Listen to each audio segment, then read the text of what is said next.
Sensation, Kaliningrad will be destroyed. Hellish mess. Putin is losing everything. NATO troops rush into battle. This statement has already blown up the world. The Ukrainian Armed Forces fire operation is targeting Transnistria. You must hear this. The alliance's secret plane has already taken off. More about all this later. Watch to the end.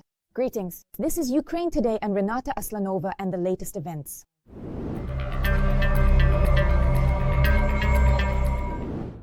Kaliningrad will be destroyed. Former U.S. commander in Europe Ben Hodges made a shocking statement. He thus emphasized that a Russian attack on NATO countries would have fatal consequences for Russians. According to him, if Russia had attacked Poland in 25 the same way it attacked Ukraine, it would have been destroyed by NATO troops, and Kaliningrad would have been liquidated in the first hours. In the first hours, there is no Kaliningrad. All Russian facilities have been destroyed. Any military facilities in Sevastopol too. He also emphasized that if NATO countries had shown determination from the very beginning of the full-scale invasion and immediately declared that they would provide Ukraine with everything necessary to restore its territorial integrity, and if this had become their clear and unambiguous goal, events would have developed differently, and Ukraine's situation today would be different. Instead, we spent years wondering, what if Russia uses nuclear weapons? Or maybe it's better to start negotiations or discuss the terms of Russia's withdrawal from the occupied territories. And meanwhile, unexpectedly, Ukraine may strike military targets in Transnistria and Kaliningrad.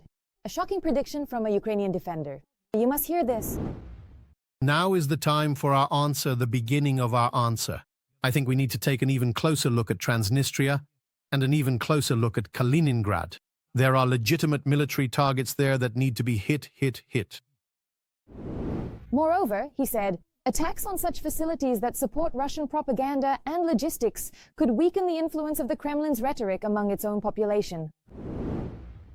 When what they see on TV and in reality doesn't match, as you're showing now, then it won't be so easy for this herd to send Ukrainians to kill for $2,000 in a war.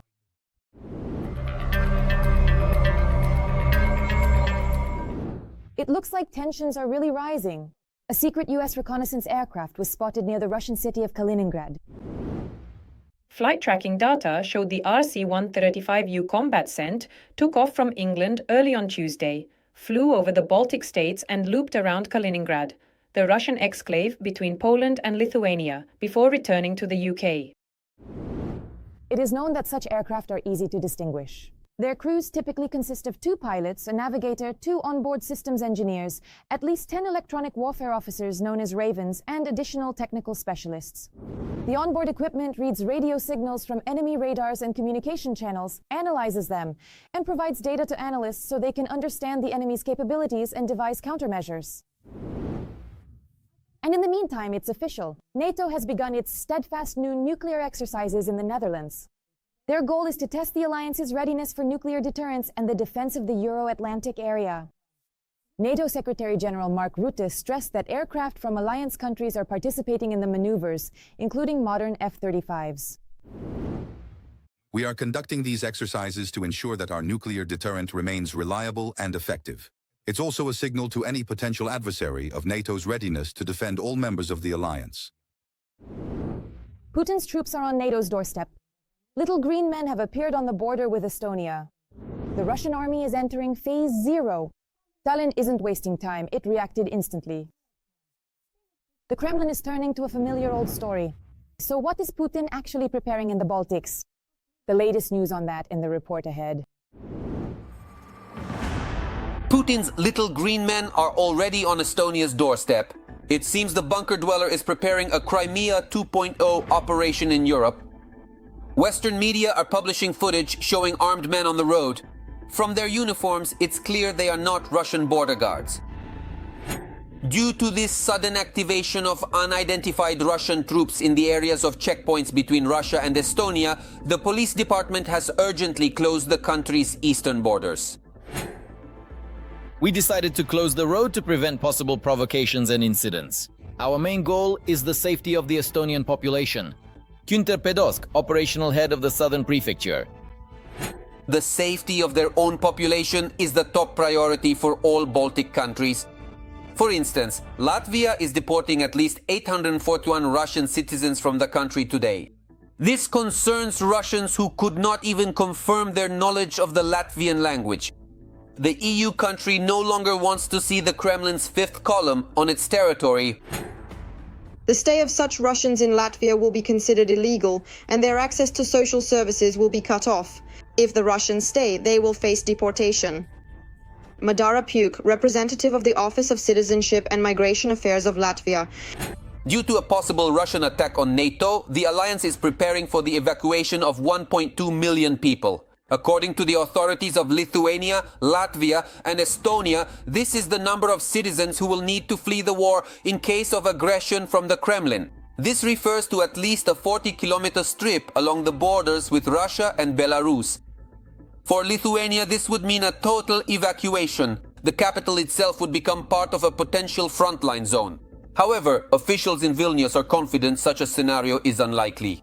An emergency of such a scale, one that would require evacuating all of Vilnius, is unlikely to develop in a single day. So it's quite possible we'd have to start with some local evacuations from the eastern outskirts of the city or even individual neighborhoods. But we are operating on the assumption that ultimately our capacity must be calculated for the evacuation of all 600,000 residents of Vilnius. Meanwhile, in Estonia, which has closed its borders, local churches, schools, universities, and sports arenas are already in full swing preparing to receive internally displaced people. Special transport is being allocated for this, including trains and buses. Residents are being assigned to potential evacuation points and given maps with information about the routes. Europeans themselves are preparing supplies of provisions, first aid kits, and packing go bags in case of an emergency escape. There have been talks about this for a long time, in recent weeks and even months, at work, everywhere. We'll see what happens. For now, we need to take care of the most urgent things. In total, the population of the Baltic countries exceeds 6 million people. Of these, almost 2.9 million live in Lithuania, almost 2 million in Latvia, and 1.4 million people in Estonia. In Vilnius, evacuation plans are being prepared for about a quarter of the population. In Latvia, a third. In Estonia, 10%. And this is considering the most optimistic forecasts. According to military analysts, if Putin starts a full-scale offensive against the Baltic countries, all residents without exception could become internally displaced persons there. They have platforms for different types of missile weapons that can strike in the shortest possible time. As one of the sources told us, these systems can literally be rolled out of garages, for example, at the military base in Luga, 100 kilometers from the Estonian border, and within 5 minutes, Iskander missiles can be loaded and launched in a volume covering the entire territory of Estonia and most of Latvia. Meanwhile, Russian propaganda is foaming at the mouth to prove that the Kremlin's intentions are exclusively peaceful, and that the Baltic countries supposedly have nothing to fear. Even the bunker dweller himself, putting on an innocent face, reassures the West. We ourselves have never initiated a military confrontation. It is meaningless, unnecessary, and simply absurd. They can't believe it. They can't believe what they are saying, that Russia is going to attack NATO, because it's impossible to believe this nonsense. In much the same way, on the eve of February 2022, Moscow insisted that it was not going to invade Ukraine. Earlier, in 2014, Putin also denied the participation of Russian army soldiers in the annexation of Crimea. So it's no surprise that upon seeing the little green men, the Baltic states began preparing for the worst. The nature of hybrid warfare is such that you might not understand if it's already a war, a single attack, or an accident. The same goes for the damaged communication cables in the Baltic Sea or the plane that recently crashed in Lithuania, an attack or an accident. Not to mention the constant problems with the GPS signal in the area of that same Suwałki Gap. Putin's loyal friend Alexander Lukashenko is also actively adding fuel to the fire on the NATO border. He recently managed another dirty provocation, unexpectedly putting troops in Belarus on high alert. The country's Ministry of Defense cheerfully reported that units are already moving to designated areas to carry out the tasks ordered by the old man.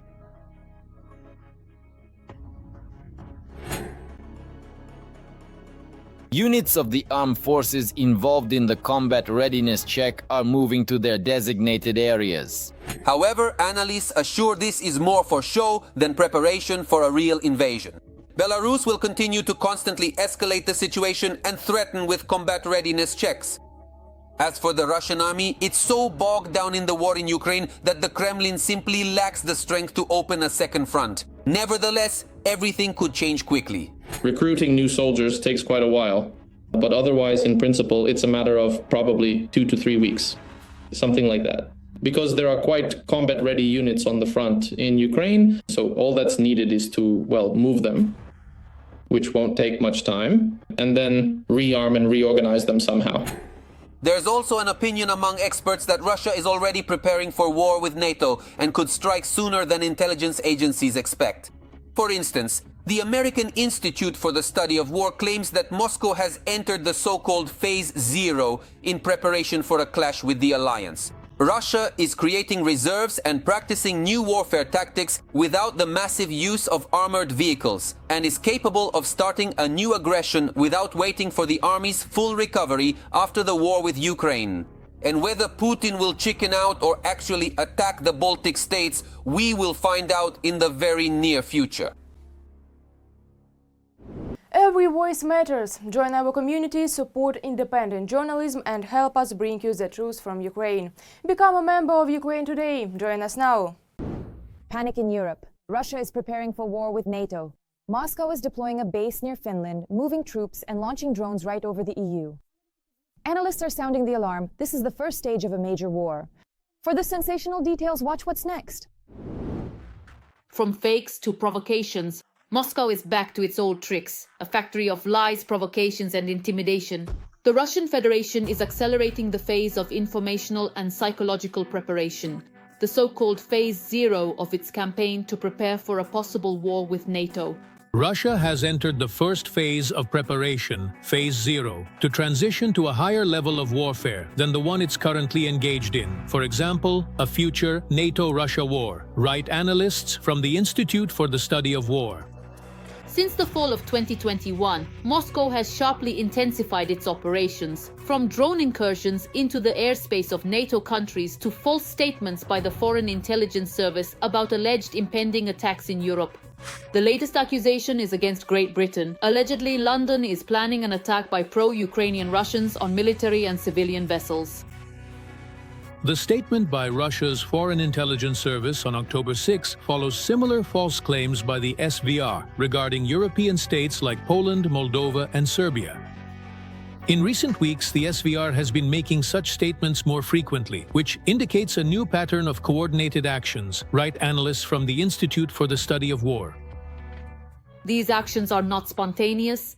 This is a carefully constructed strategy based on the experience of 2014 and 2022, when the Kremlin used disinformation as an artillery preparation before the full-scale invasion of Ukraine. The alliance, meanwhile, is stepping up its monitoring of Russian psyops, recording a surge in the activity of trolls and fake networks. Campaigns in Poland, Germany, Slovakia, and the Baltic states are particularly noticeable. It is there that Moscow is trying to induce war fatigue and distrust in allied commitments. Under the guise of alternative opinions and anti-globalist movements, the Kremlin is building a network of loyal speakers, bloggers, and pseudo-experts. Their task is to implant the idea that NATO is supposedly provoking Russia, that the West is tired of Ukraine, and that a new war is inevitable. Furthermore, rumors of mobilization and threats of nuclear weapon use are spreading in Western countries. The fact that Putin plans to go further, well, he said that back in December of 21, that his goal is not just Ukraine, his goal is all of Eastern Europe and also the Arctic region. This rhetoric is not just propaganda, but a tool of pressure. Moscow is testing the resilience of Western societies, the level of fear, and the readiness to respond. The louder the threat is discussed, the less it is believed. And the easier it will be to deliver a real blow, political, economic, or military. Everything that is happening now is pressure on the European Union, on our European partners, to make President Zelensky more talkative so that he agrees to the peace terms offered by the Russian Federation, like 2 or 4 regions and so on. All these drones in the territory of the European Union and so on, these are provocations. Yes, that's absolutely right. But these are attempts to pressure European countries, the European Union, so that they, after all, would also be somewhere more compliant in their attitude towards the same Russian Federation. After all, provocations from Russia haven't stopped the flow of Russian gas, of liquefied Russian gas, LNG, that goes to Belgium, the Netherlands, France, and Spain. Not a single one of these countries has come out and declared, we are stopping our purchases of Russian gas. It all continues. That's why I don't believe in a war. For now, one thing is clear. The Kremlin is testing the waters, but no one knows what tomorrow will bring. These actions could easily turn into real strikes. Phase 0 is not a direct attack, but a psychological preparation for it. Its goal is to destabilize the information space, to sow panic, distrust, and a feeling that a new war is inevitable. Right now, the future of the entire continent depends on the reaction of Western politicians. And what do you think about these recent events? Write your opinion in the comments, like the video, and stay informed on what's important. There's more to come.